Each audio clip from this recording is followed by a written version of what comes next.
I decided that I really had not accomplished anything in life by myself. Everything that I had ever done was a result of the relationships that I had with people. I really had not accomplished anything in life by myself. It's a strange thing to hear from most people, but not men like Jim Paulk.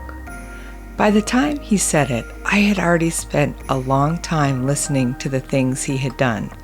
The Naval Academy, submarines, 26 years with Procter Gamble, a campaign that would change California law, books, and a marriage. At 92, Jim has more stories than I could possibly fit into 2 episodes. He's a storyteller, but not of his own life. His stories are stories of the people who have helped shape his life. There is always someone in them, a classmate, a chief petty officer, a fishing buddy, his family, a nurse, and always Pat. In part 1, I asked a storyteller to tell me his own story. In part 2, I start to understand why that was so difficult. Because maybe Jim has never really believed that life belonged to only one person. I'm Heather Holt, and this is Change Happened, Then What? Part 2 of Jim Paulk's story.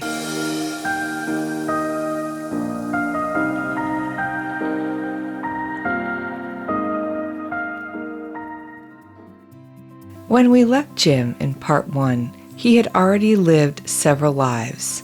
The country boy from Georgia had become a Naval Academy graduate. The man who worked beneath the surface of an ocean had gone and spent 26 years making some of the most familiar products in American homes. And then Jim retired. Or at least that was the plan. You can imagine what I did. I was going to form a consulting company with about 15 to 18 other guys, and we were going to do projects together. And so we actually got going, and we got some pretty good jobs.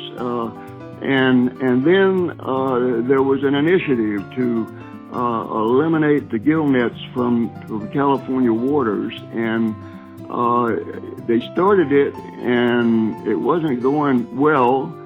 And I got a phone call from the Assemblywoman Doris Allen, who was a sponsor of the initiative. And I went over to her office and met with her, and she said, we want to have a change in leadership, and you have been nominated to be the leader of this campaign. And I said, well, what is it? She said, you have to get 600,000 signatures in 5 months. For those of us who aren't fishermen, a gill net is essentially a wall of netting suspended in the water. Fish swim into it and become trapped by their gills. The campaign Jim was being asked to lead wanted to remove those destructive nets from California coastal waters. As an avid fisherman, Jim believed in the idea. He was considerably less optimistic about whether or not they could actually pull it off. I said, well, let me talk to my guys and see if they're willing to put their lives on hold and do this, and we'll get back to you. And so I went to the committee. I had about 25 people, and this is a different group. And I said, we've been asked to take on the leadership of this campaign. And I said, it's impossible. We couldn't possibly do it. This part of Jim's story, I love. Not because I understand the mechanics of statewide ballot initiatives, but because this may be the most Jim way possible to begin an enormous project that feels impossible. But we have to create the perception of success. And if we do that, we can get people to donate money, and we can hire professional signature gatherers. And so they said they would do it, and I went back and said, okay, we'll get with it. Okay, we'll do it. And they did. Jim decided they needed attention. A lot of attention. So he called a fishing buddy who owned a mortuary and, as one apparently does, also owns a King airplane.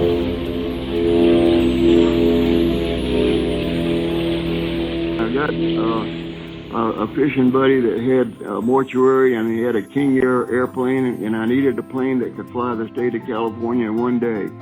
And so a King Air seats there were 8 to 9 people, and there were about 5 of us in our group. And we flew to Sacramento. We left Orange County, which is just south of Los Angeles, in the dark in the morning, and flew to Sacramento, which is up north of California. And we put on what I call a dog and pony show in the governor's media room, which is like a small auditorium, and it was full of media. They started in the dark. Sacramento, Burbank, San Diego, press conferences, television cameras, pallets of signatures moving down the street on forklifts. Imagine that. Pallets. And then, by the time the plane touched ground again, it was dark. One day, one state, an enormous attempt to make the impossible look possible. A month later, they learned the initiative had qualified for the ballot. Then came election night.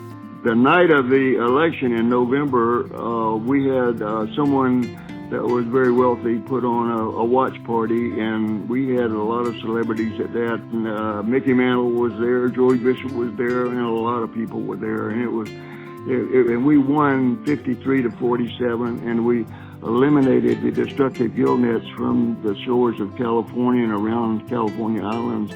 Jim had planned to become a consultant. Instead, he helped change California law. And then surely he could retire. You probably know better by now, because another door would open and Jim would say yes again. And then after that, I was ready to go back to what I'd started, and that didn't work either, because they wanted me to be president of a fishing conservation organization, a 501c3, and I ended up doing that for 8 years. 8 years, Jim and the organization worked with SeaWorld to raise fish that could be released back into the ocean. They raised money for a hatchery, and then those tiny fish began a carefully managed journey towards the ocean. We raised money to build a new hatchery. San Diego Gas and Electric donated 7.5 acres of land on the lagoon in Carlsbad, California, which is halfway between LA and San Diego. And the fish, we took boats out and caught the mamas and daddies for the fish and for the hatchery, and we got this going, and then we would get these 4-inch fish out of the hatchery, and they'd have them tagged with these coated wire tags in their gill plates, so that fish could be, when they were caught, they had the data of where they were caught, when they were released, and all the information on that coated wire tag. 4 inches. Too small to survive well in the open ocean.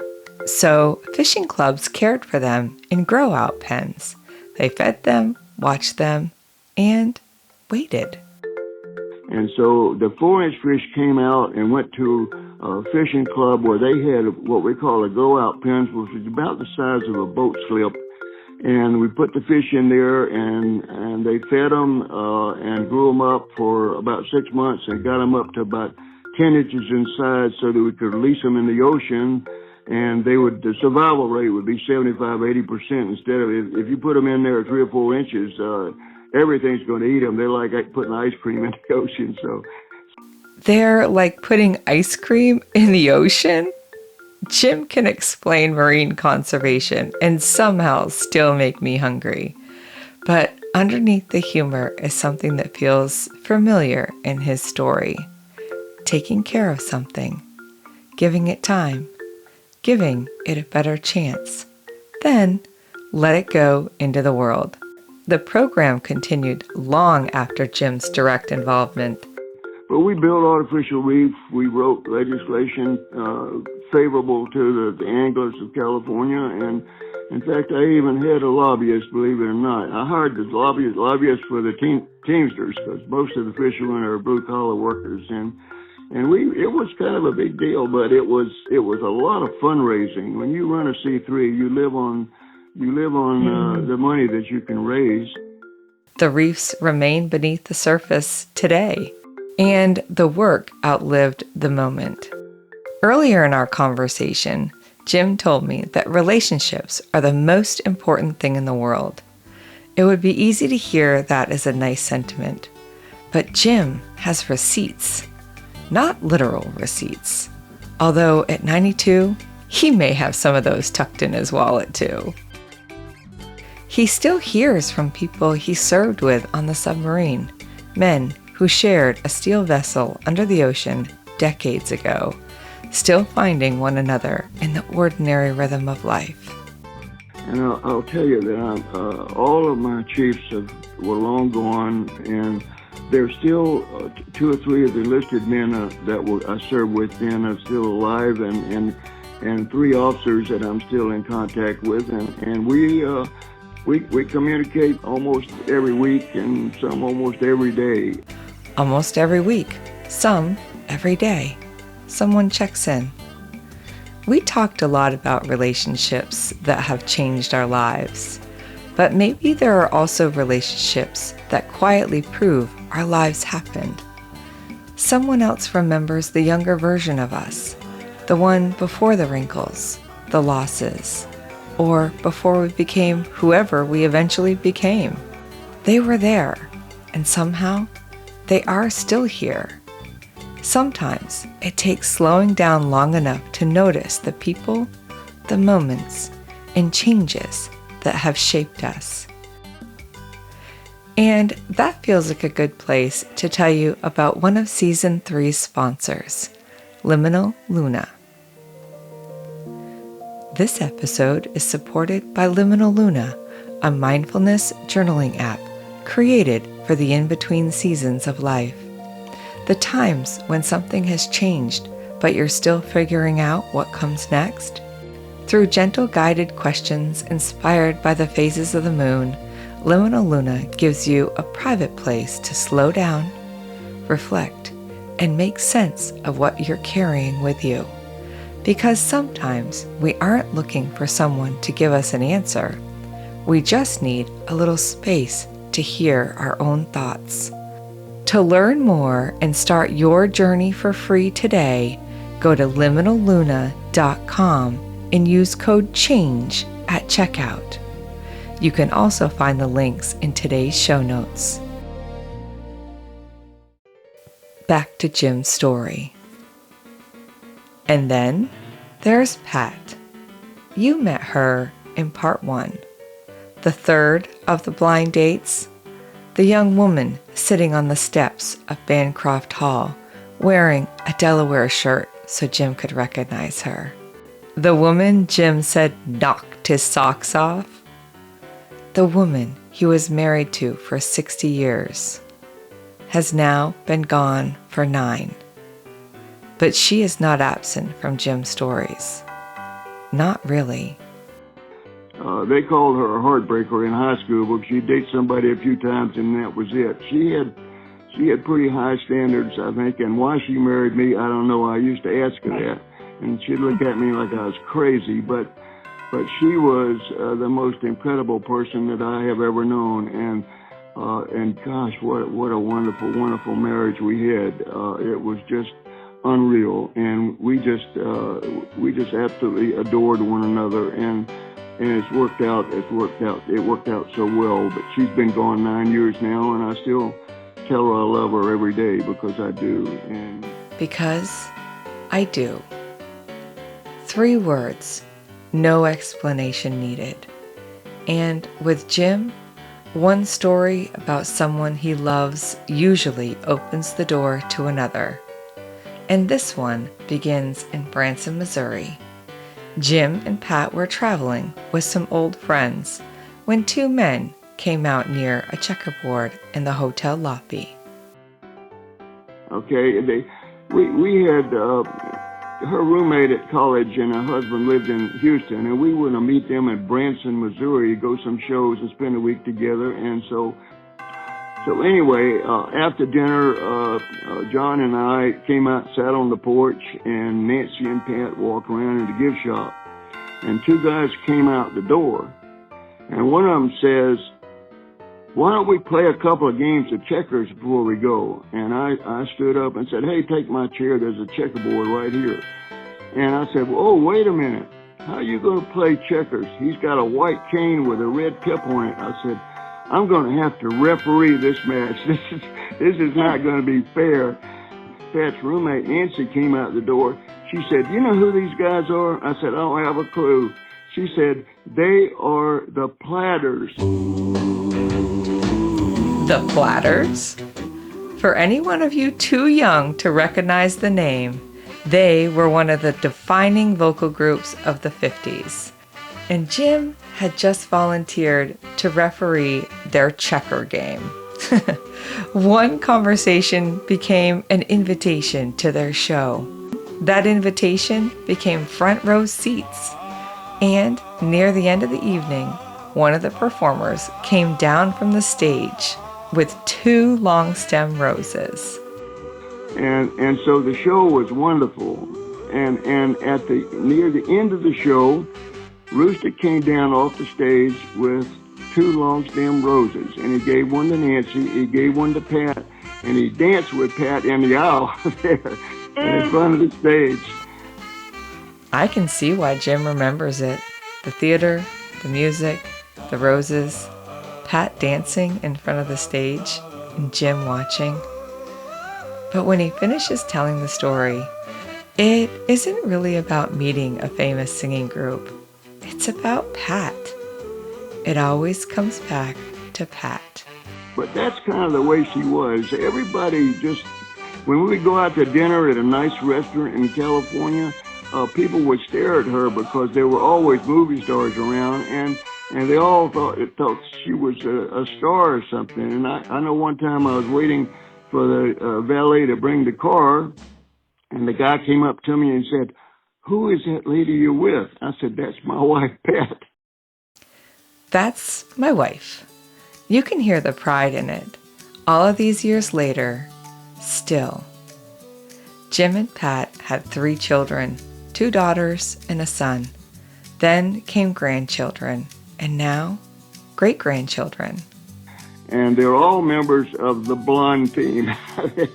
they're all blue-eyed blondes like Pat and the blonde team.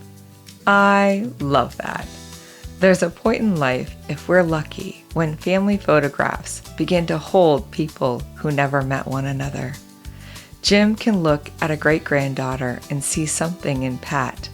The blonde hair, the blue eyes, a connection between generations only he can remember together. Jim watches his 3-year-old great-granddaughter and sees the future. He also sees what he may not be here for. I'm having so much fun with the 3-year-old right now. She is just so much fun, and I wish I were going to be around to work with her when she's a teenager, because her mother was a great athlete, and I know she's going to be a good athlete too. Her mother. There's no self-pity in the way he says it, just the very human wish for more time, more practices, more games, more ordinary days. And yet, Jim is still paying attention to what is here now. On Memorial Day, I was interviewed on national TV for Memorial Day because I was a veteran and my stories and everything. And so he taped the 3-year-old watching the TV, and he said, "Who is that?" She said, "That's Pop-Pop." She said, "Where?" And she pointed to the TV, and he said, Pop-Pop on television, and a 3-year-old cheering him on.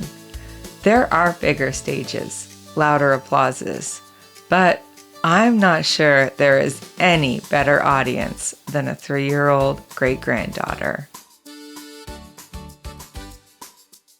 Jim cannot fish from a boat the way he once did. His body's changed. What he can do has changed. But fishing has not entirely left his life, because Rachel can take him to the pond. The other thing, of course, is fishing. I can't really fish in boats anymore, but Rachel can take me to the farm where I farmed for about 15 years when I came back to Georgia, because I always wanted to get into farming again. And she takes me over there, and I can go out in my walker, sit in a chair, and I can fish bass for a couple hours. And we produce a video on Fridays called Fishing Fridays, and we kind of chat back and forth, and it's kind of humorous. We kid each other. And a walker, a chair, a fishing pole, a pond in Georgia, a camera, and a little teasing back and forth. Fishing Fridays. I love this image, not because it's a story about overcoming anything, but because it's a story of how life simply changes the way we can do things we love. So we do them differently. But I don't catch a lot of fish. We catch a few fish which we put back. We don't keep anything. Maybe after 92 years, the fish aren't really the point anymore. And maybe they never were. After Jim's conservation work, magazines began asking him to write. There was one problem, according to Jim. He thought he was a terrible writer. All the magazines, my name was pretty well known in California, and so they all wanted me to write articles for the magazines, and I was a terrible writer, and I'm a better talker than a writer, but I wrote articles for magazines, and an outdoor editor in Augusta, Georgia, I was complimenting him on his books, and he said, "Jimmy, you could write a book too." I said, "No way." I said, "I don't have the talent to write a book." He said, "Yeah, just take some of your articles, put it together, and that'll be a book." So the man who said he could not write a book wrote one, then another, and another. But listen to what happened as the books continued. The focus moved farther and farther away from Jim himself. After the first book, everybody wanted me to do another story, another book. And I said, well, I didn't want to do this first one, but I said, okay, I'll do it. So I wrote a second book about my classmates because I was such in awe of them. And I had a classmate, Brad Parkinson, who was the architect of GPS. He's the one that gave us GPS. Think about that. Unbelievable. I had a classmate, Charlie Duke, that was Apollo 16 that walked on the moon. I had another classmate, Bob McElwee, who was an NFL official for 27 years and did 3 Super Bowls. And I could go on and on and on about the stories that are in that second book. I did there 80 stories in there that are written. He could go on, and he does. Jim loves this part.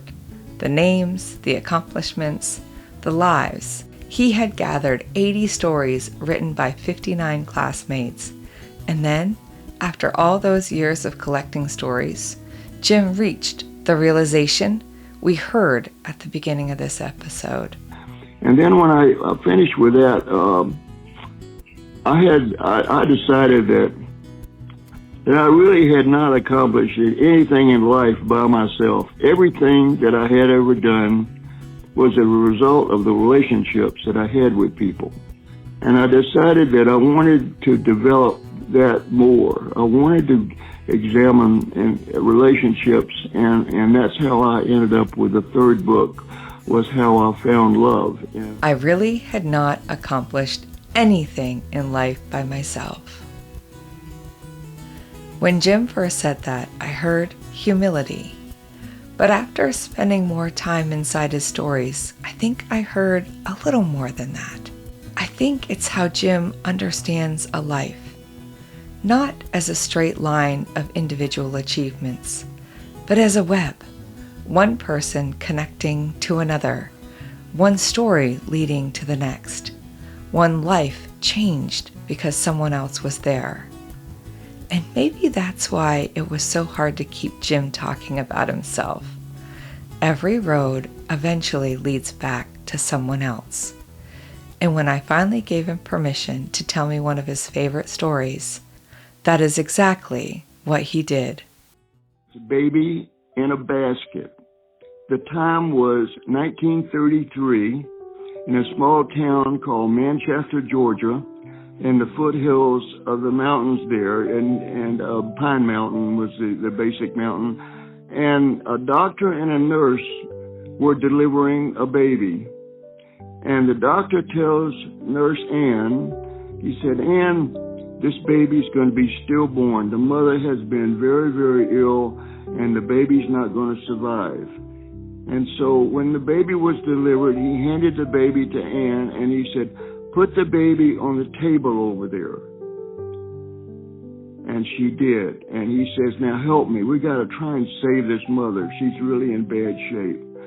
So they labored for about 2 hours, but the mother died. And at that point, the doctor says, "Ann, you look exhausted. You've been a long day. Why don't you go home and get some rest?" And she turned around and she said, "Doctor, this baby is still alive." He said, "It can't be." He said, "It's a 2-month preemie. The lungs aren't developed." He said, it can't survive. "You leave the baby on that table there, and I'll take care of it." She says, "No, doctor, I'm taking this baby home." He said, "Ann, you don't want to do that." He said, you just got to catch to it, and it's going to die, and you're going to be devastated." But with that, she took the baby and she left. She lived in a small cottage a couple of blocks away with her father and her sister Sarah. And they put the baby in a tomato basket with a handle on it.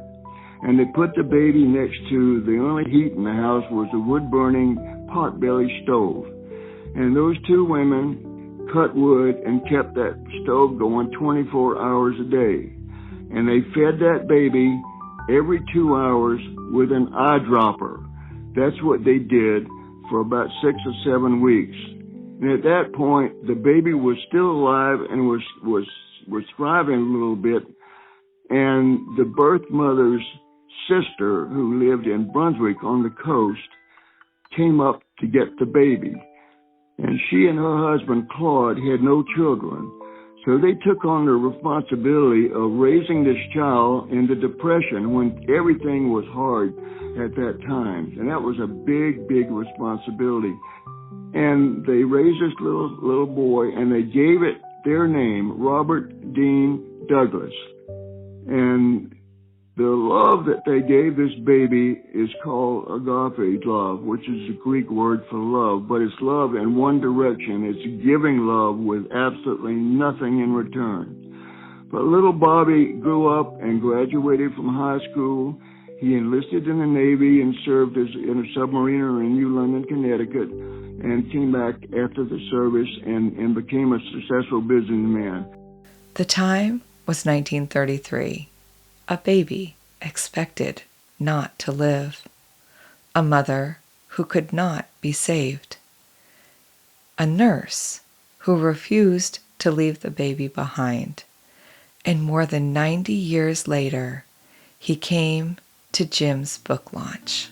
But Bobby had told me, he said, "Jimmy, that story has been in my heart for over 80 years. And he said, this was a way that I could recognize these people that gave me life because I was dead. And he said, they saved me. And this is one of the most heartfelt stories that I have ever heard. And Bobby was just absolutely delighted. And so was his daughter, and his wife came along too. And I asked Jim for one of his favorite stories, and he gave me Bobby, the baby in a basket. A life made possible because one person after another decided to care for it. I don't think Jim chose that story accidentally. I think it was the same thing he had been telling me all afternoon. None of us get here alone. I went into my conversation with Jim knowing he was a storyteller and hoping he would trust me with his own story. What I didn't understand yet was what that would mean. Because Jim does not simply remember events. He remembers people. The people he worked beside, the people who trusted him, the people he loved, and the people whose stories he believes are worth carrying forward.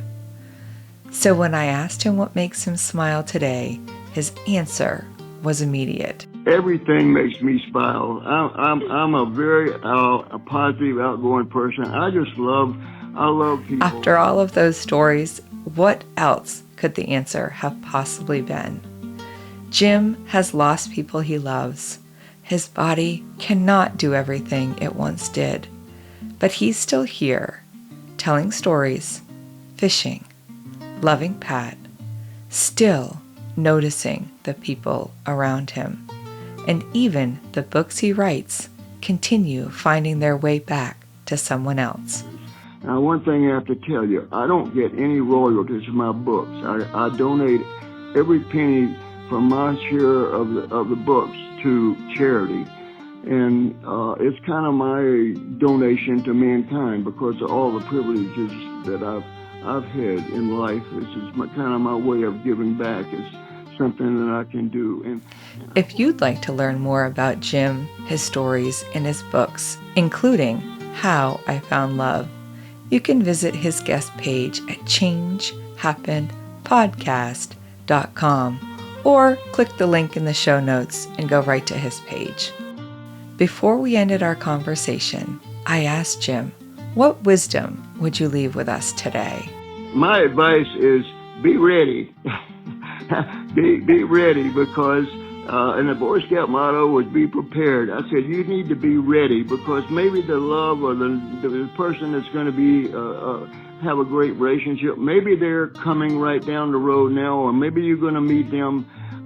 Maybe you spill coffee on one another or whatever, but you never know when you're going to meet somebody that could be really significant in your life. So my advice is be ready and be optimistic. Look for it. Don't give up. Keep looking. Be ready for the person, the story, the invitation, an afternoon beside a pond. Just be ready. Jim described his life as a paradox, a life that seemed to move from one thing to another almost by accident. But when you look at it, it only looked accidental.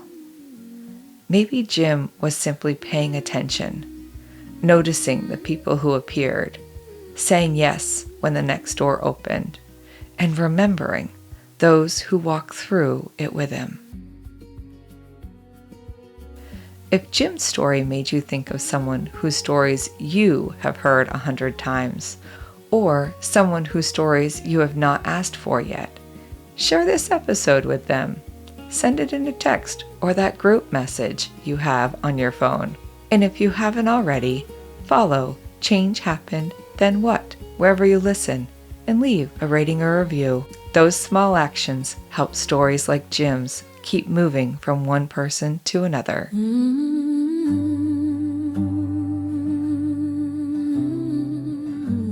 Today's episode was written, edited, and produced by me, Heather Holt, at Holt Hill Studios, with minor supervision and plenty of interruptions from Waylon and Dalton.